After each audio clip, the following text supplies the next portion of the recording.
capsule sur les manipulateurs. Cette fois-ci, on répond à une nouvelle question. Est-ce que quand un des parents est manipulateur, l'enfant devient nécessairement manipulateur? En fait, ça dépend de la relation qu'il a avec ce parent-là et avec l'autre parent.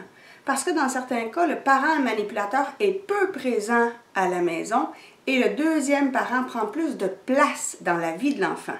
Dans certains cas, le parent manipulateur est très présent, le deuxième parent est plus effacé. Donc, évidemment, là, il y a une plus grande emprise. Mais il peut arriver aussi des situations où, même si on a un parent manipulateur, on a un adulte significatif qui va venir apporter une influence positive à l'enfant et qui peut à ce moment-là l'aider énormément. Pensons entre autres à un grand-parent, pensons à un entraîneur sportif. Et ça, à ce moment-là, ça va venir contrecarrer un peu les effets de la manipulation. C'est sûr que quand un enfant a un parent manipulateur, il y a des blessures qui vont rester. Il est préférable à ce moment-là de faire appel le plus rapidement possible, évidemment, à des professionnels.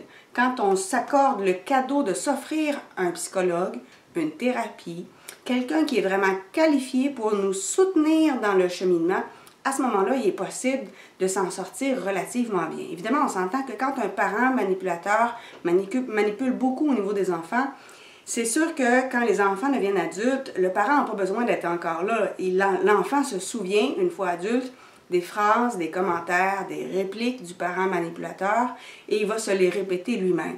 C'est pour ça qu'il faut prendre conscience de ces croyances limitatives-là que le parent manipulateur a réussi à implanter dans l'esprit de l'enfant.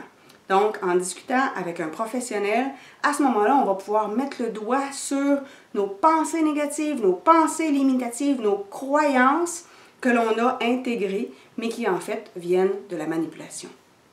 Ce que je vous raconte là, évidemment, fait partie de mon livre Relations sous emprise, comment s'en libérer sur le plan personnel et professionnel. Je vous invite à vous abonner à ma chaîne YouTube et on se retrouve bientôt pour une prochaine capsule. Au revoir.